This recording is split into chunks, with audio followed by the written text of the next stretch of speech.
problema natin sa UHC implementation ay yung working class.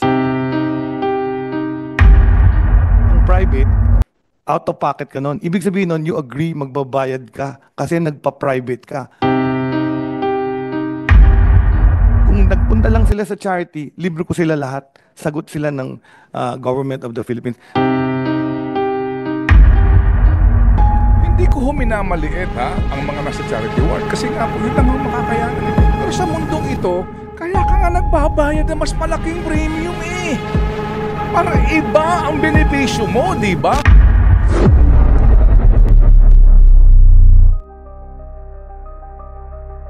So yan ang sistema po, no? So kung maganda lang ma-educate din yung ating mga kababayan, kung hindi nyo kaya sa private, kasi yung mga GOCC may private rooms yan eh. At pag nagsabi mo private ka, may professional fee yung doktor yan. Pero pwede ka rin magsabi sa charity ka, walang professional fee po yun, bayad na yung mga doktor. So yan yung nagiging problema natin sa heart center, sa kidney, sa specialty hospitals. Mr. Secretary, with all due respect, hindi po lahat ng nagpapa-private room ay gusto suite room. Just to make it clear, hindi po lahat, no? Baka yung mga may connection sa politiko siguro yon. So nangangahulugan, itong ating case study, kasi nag-private room siya. Nag-private room siya. So ikaw na working class, sabi ito kasi mga working class na ito, pagdating sa ospital, gusto private room. Kasi kung charity kayo, libre na kayo lahat. Sandali lang. Alam niyo mga kapatid, naunawaan natin yung charity ward, libre lahat John, di ba? Pero ikaw na working class, na nag-aambag ng hindi hamak sobrang laki kumpara doon sa 500. Pag ako pala nagkasakit, wala kang karapatan mag-private room. So doon ka pupunta sa charity ward. Mr. Secretary Erbosa, ikaw kaya mag-charity ward mo? Hindi ko minamaliit ang mga nasa charity ward kasi nga po yun lang ang makakayanan eh. Pero sa mundong ito, kaya ka nga nagbabayad na mas malaking premium eh. Para iba ang benepisyo mo, di ba? Nangangahulugan na para ka malibre at mabawasan ka ng malaking gastusin, doon ka sa charity ward. Ba't mo ba gusto mag-private room? Nakita niyo na ho ba ang charity ward ng mga pampublikong pagamutan? Mawalang galang lang, meron pong maaayos. Halimbawa po sa orthopedic, nabalian ka ng buto. Yung charity ward dyan, ilan po yan? 10 makakaharap yan. Di ba? Sa PGH, mga kapatid, o maging dito po sa East Avenue, ang charity ward dyan, open yan, walang aircon yan, electric fan yan, tabi-tabi kayo lahat dyan. Manganganak ka, charity ward ka dito sa ospital po ng dito sa Pabella. Ilang kayo? 20 yan makakatapat kayo. Charity ward ka doon. Nagbabayad ka ng 4,000, 2,000 per month na premium. Mawalang galang lang sa charity ward po, minsan iba-iba na sakit ang tao. At mawalang galang lang, meron dyan dumudumi na ho sa higaan. Umiihi na sa higaan. Hindi nalilinis. Titiisin mo yung amoy ng kapitbahay mo. Kasi gusto mo maka-avail ka ng full benefits sa PhilHealth. There's really something sick with this program. With all due respect. So nagbabayad ka, ito ng ating case study, nagbayad siya.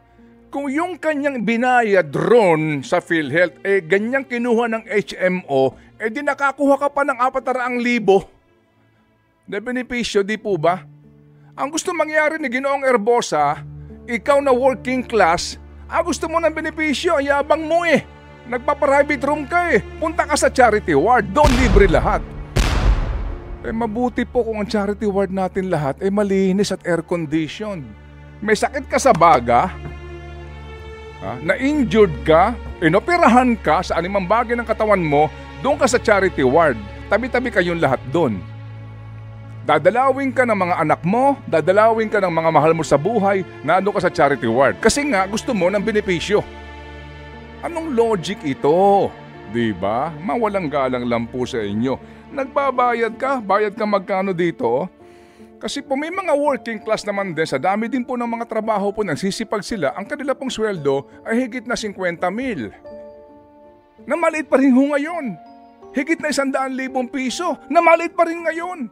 Lalo na kung marami kayo, bahay mo, kotse mo, edukasyon ng anak mo, kailangan mong kumita 100,000 mahigit. Tapos ngayon, magbabayad ka ng premium, obligahin ka, pero pag nakasakit ka ng private room ka, mayabang ka na. Kasi gusto mo na ng VIP treatment, hindi po. Private room na simple na pinag-uusapan natin dito eh. There's really something sick with this system. Then, pupunta ko tatawag kay Congressman, kay Senator, hihingi ng mais. Guarantee letter. Kasi nga po, si Congressman, si Senator, meron nitong may pera ako. At sabi po ng NKTI, may nakakuha ng GL 1 milyon mahigit, di ba? One time, big time, GL. Sino yun? May higit pa 1 milyon. Isa lang pong guarantee letter. Sino yun? So lumalabas dito palakasan. Sino may koneksyon kay politiko, mas malaki ang GL amount niya.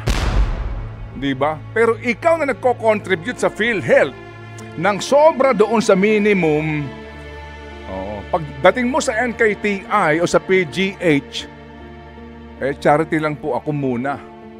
Kasi wala akong pambayad rito para ako makakuha ng benepisyo. Pero ang contribution mo, ang laki ng diferensya. So ibig sabihin, ikaw nag-aambagan para doon sa benepisyo ng mga mahihirap. Tama naman yun. Pero sa panahon na kailangan mo ng benepisyo sa gobyernong ito, kayabangan na magtuturing kung kumuha ka ng private room. Dahil yung pala, hindi katumbas ng serbisyo sa PhilHealth yung iyong binibigay ng contribution. And that is the truth. FM.